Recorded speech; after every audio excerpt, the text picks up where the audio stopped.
दोस्तों, अगर आप किसी से गरीबी की परिभाषा पूछेंगे तो आपसे बोलेगा एक ऐसा व्यक्ति जिसके पास अपनी ज़रूरतें पूरी करने के लिए, अपने रोज़ के खर्चे निकालने के लिए पैसे ना हो, वो गरीब होता है। लेकिन ये केस सुनने के बाद गरीबी के प्रति आपकी पूरी तरीके से मानसिकता बदल जाएगी और आप सोचेंगे भगवान ऐसी गरीबी भैया सबको दे, मुझे भी चाहिए ऐसी गरीबी।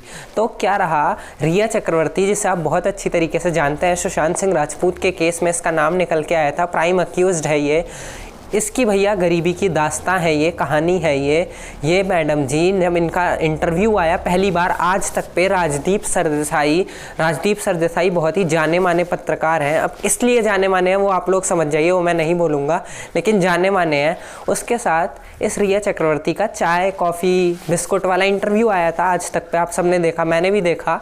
उसमें ये मैडम जी क्या बोल रही थी कि मैं इतनी गरीब हूँ कि मेरे पास इतना पैसा नहीं है कि मैंने जो खार में प्रॉपर्टी ली है उसका मैं EMI भर सकूं। 17,000 रुपये EMI है और मेरे पास इतने भी पैसे नहीं है कि मैं वो EMI भर सकूं टाइम पे। और मुझे चिंता हो रही है कि अब मेरा क्या होगा, मुझे फिल्में नहीं मिलेंगी, मेरा करियर बर्बाद हो गया, तो मैं कहाँ से क्या करूँगी। चलिए भैया, ये सुन के कुछ लोगों को दुख हुआ होगा कि बहुत गरीब है, अब क्या करेगी, कैसे रहेगी, कैसे जीवन व्यतीत करेगी। लेकिन जो समझदार लोग थे वो समझ गए थे, क्योंकि बहुत ही हेरा फेरी चल रही थी। और श्वेता सिंह कीर्ति, सुशांत सिंह राजपूत की जो बहन है, वो भी उन समझदार लोगों में से ही एक थी, जिन्होंने तो भैया ट्विटर पर इसकी एस्टेस कर दी। उन्होंने बोला कि बहन जी, अगर आप मुझे एक बात बताइए, आपके पास EMI भरने के लिए 17,000 भरने के लिए अगर आपके पास पैसे नहीं है, तो इतना महंगा सबसे हाईएस्ट पेड लॉयर आपने कैसे हायर कर लिया। वैलिड प्रश्न है। आपके पास भैया EMI भरने के लिए तो पैसे नहीं है और आप 10-10 लाख रुपए जो एक हियरिंग का लॉयर लेता है वो हायर कर रहे हैं। बहुत ही बढ़िया, मतलब गरीबी का तो एग्जाम्पल यहाँ पे सेट होना चाहिए। EMI नहीं भर पाएंगे लेकिन लॉयर हायर करेंगे, सतीश मान शिंदे। बचना भी तो है, केस में से निकलना भी तो है। ये थी इनकी गरीबी की दास्तान। लेकिन अब ट्विस्ट है, इनका भैया इंस्टाग्राम तो कुछ और बता रहा है। लेटेस्ट जो इनके इंस्टाग्राम पे पोस्ट डला वो तो कुछ और ही बयान कर रहा है। ये बहन जी गई हैं वेकेशन पे अलीबाग में विस्टा रूम्स में। अब जिनको नहीं पता अलीबाग में विस्टा रूम्स क्या है, वो अपनी स्क्रीन पे देख सकते हैं। वहाँ पे ये बहन जी गई हैं छुट्टियाँ मनाने और इन्होंने अपने इंस्टाग्राम पे स्टोरी भी डाली, पोस्ट भी डाला। तो उसके ऊपर लोगों ने, कुछ लोग तो भैया इतने मूर्ख होते हैं, ये जो इनको फॉलो करते हैं, उनकी बुद्धि कहाँ गई है मुझे नहीं पता, लेकिन कुछ लोगों ने इनकी एस्तेस कर दी।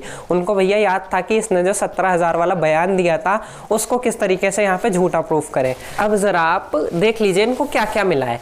आपकी स्क्रीन पे डिटेल सारी इस अलीबाग के विस्टा रूम्स में, लेकिन नीचे सबसे नीचे कॉस्ट भी लिखी है 35,200 पर नाइट। ज़्यादा थोड़ी है मैडम जी की गरीबी के हिसाब से 35,200 ज़्यादा थोड़ी है, बहुत कम है इनके लिए। तो जो व्यक्ति 17,000 का EMI नहीं भर सकता, वो 35,200 पर नाइट के होटल में रूम में स्टे कर रहा है।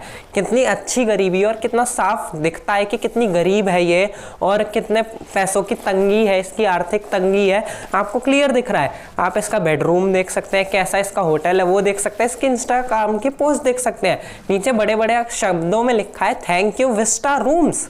आहा, चलिए कहानियों की बात एक हो गई, लेकिन हम सीरियस पे आते हैं। किस तरीके से यहाँ इसका झूठ एक्सपोज हुआ। जो व्यक्ति बैठ के बोलता था 17,000 की EMI नहीं भर सकती, गरीब हूँ, अपने भाई की कॉलेज की ट्यूशन की फीस कैसे भरूंगी, क्योंकि वो सब तो ऑब्वियसली सुशांत सिंह राजपूत के कार्ड से पेमेंट हो रहा था, जो कि सामने भी आया, रिपब्लिक भारत ने दिखाया था, वो सब बहुत क्लियरली हमें पता चला। लेकिन अब इसका झूठ एक्सपोज हो गया कि उसके बाद जब ED का सब कुछ हो गया, उसके बाद भी ये 35,000 के रूम में रह रही है पर नाइट। इसके पास कहाँ से इतना पैसा आ रहा है, क्योंकि चेहरे मूवी के बाद इसने कोई मूवी नहीं की, इसको कोई कहीं से काम नहीं मिला। चेहरे मूवी अपने देख ली, कितना फ्लॉप गया। उसके बाद भी इसको 35,000 रुपए रूम में रहने के लिए, खर्चे के लिए, अपना जीवन व्यतीत करने के लिए, सब चीज़ के लिए। पार्टी भी करती है, आपने देख लिया था किस तरीके से रात को दिख रही थी भैया, जहाँ पे पार्टियों में सूरज पंचोली और ये सब भी थे, वो सब हमने देखा।